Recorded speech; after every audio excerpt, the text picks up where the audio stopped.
Você está no canal Eu Estudo a Lição com o pastor Samuel Camilo. Hoje é sexta-feira, dia 9 de fevereiro de 2024, e faremos um estudo adicional do nosso tema principal da semana, que foi Eu me levantarei. O texto que serviu como base para o nosso estudo, o Salmo 12, verso 5.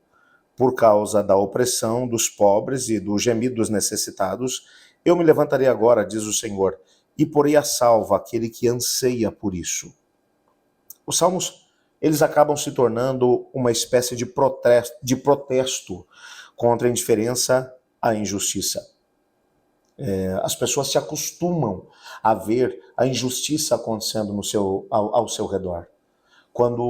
E basta que nós olhemos para os nossos dias, por exemplo, e nos perguntemos qual é a nossa reação quando vemos alguém que está num semáforo pedindo ajuda, pedindo dinheiro para poder comer.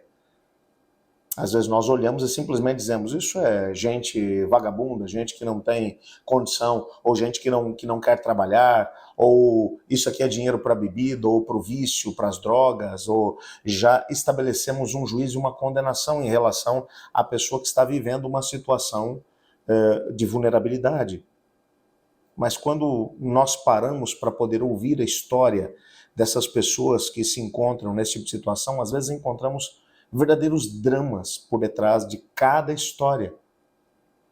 Quando vemos inocentes sofrendo, quando vemos a exploração do rico em relação ao pobre, quando vemos esse tipo de situação acontecendo à nossa volta, qual é o tipo de sentimento que nós temos? E eu realmente fico chocado quando vejo uma tão grande indiferença por aqueles que dizem amar a Cristo Jesus, ao perceber a violência, ao perceber a opressão, ao perceber as situações tão complicadas que acontecem à nossa volta. Será que Deus olha para essas pessoas da mesma maneira que nós olhamos? O fato é que os salmistas olham para isso tudo e ficam indignados com essa indiferença à injustiça que vai acontecendo à sua volta. Esses salmos, na verdade, acabam se tornando uma recusa em aceitar o mal. É o salmista dizendo, eu não vou aceitar esse tipo de coisa. Pelo menos não calado. Mas ao invés de ir para a rede social, que nós encontramos muitos crentes hoje que têm gritado de forma tremenda nas redes sociais, dizendo é injusto, precisamos socorrer esse tipo de pessoa em vulnerabilidade, aquele outro, mas pouco ou quase nada é dito em relação a Deus.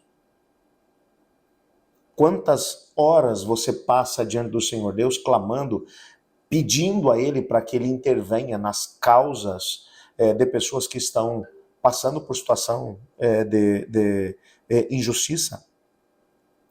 O que é interessante, o nosso guia de estudos vai dizer, é que os salmistas eles não são motivados por um desejo de vingança, mas por um zelo em glorificar o nome de Deus.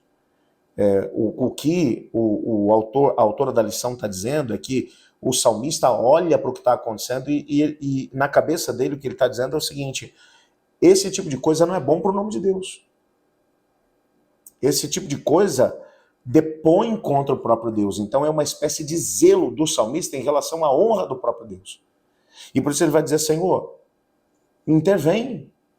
É claro que como nós vimos durante a semana, como estamos num contexto de rebelião, nosso planeta está em rebelião.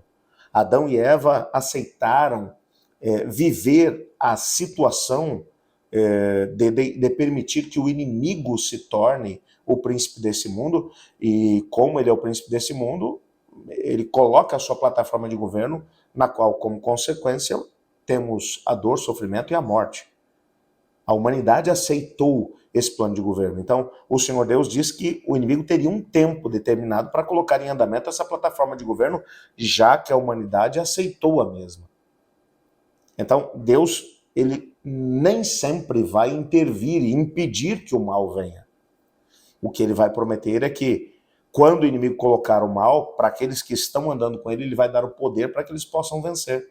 Vai dar força, coragem para que eles possam encarar essas situações e alcançar a vitória.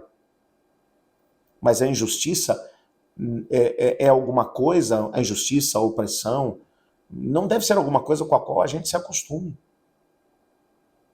Deve ser, quando vemos esse tipo de coisa acontecer, nós somos chamados como cristãos a não apenas apoiar aqueles que sofrem, mas ao mesmo tempo de clamar a Deus, pedindo que o Senhor Deus intervenha. É claro que enquanto vivermos aqui nesse mundo, nós teremos situações como essas. A própria Bíblia vai mencionar que o nome de Deus e a sua justiça serão restaurados apenas no mundo que está por vir. Depois que o mal for banido do nosso planeta e o novo reino de Deus, o reino glorificado, tiver lugar. Até lá teremos que lidar com esse elemento estranho, que é o pecado, a dor e o sofrimento.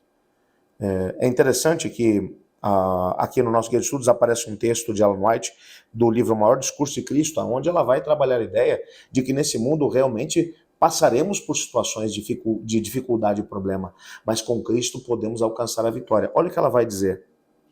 Quando por minha causa os insultarem e perseguirem, alegrem-se e exultem. E apontou aos seus ouvintes como exemplo de sofrimento e de paciência os profetas que falaram em nome do Senhor.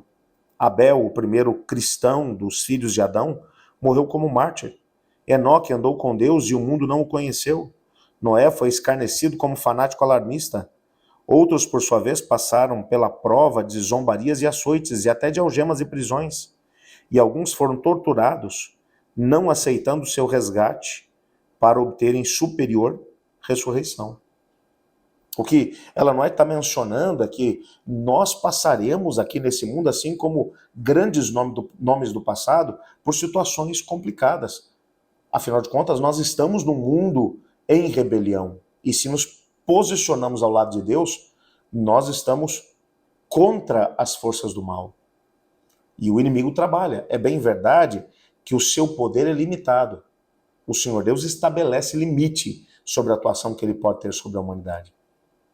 Mas mesmo assim, esse estado de coisas vai continuar acontecendo. A grande promessa que nós temos da parte de Deus não é a ausência de sofrimento, mas é a força necessária para conseguirmos vencer. Lembre-se disso no decorrer dessa próxima semana. E amanhã, quando você estiver no estudo, na recapitulação da lição, lá na tua unidade da Escola Sabatina, compartilhe com as pessoas da sua classe experiências de provações que quem sabe você enfrentou, ou alguma pessoa que você conhece enfrentou, e como essa pessoa, ou você mesmo, se manteve firme apesar do sofrimento. Isso pode ajudar outras pessoas que passarão por situações complicadas a manter-se também firmes no Senhor. Ore comigo. Obrigado, Pai, por tua palavra e pela certeza que temos de que tu nos ouves. Colocamos agora diante do Senhor nossa vida, pedindo que nos ajude a permanecer firmes em ti, mesmo que as situações sejam difíceis. Nos colocamos em tuas mãos, no nome de Jesus. Amém. Amanhã começaremos um tema novo dentro do nosso estudo dos Salmos, na lição de número 7, e o tema geral será: Sua misericórdia se eleva até os céus. Eu estudo a lição, e você?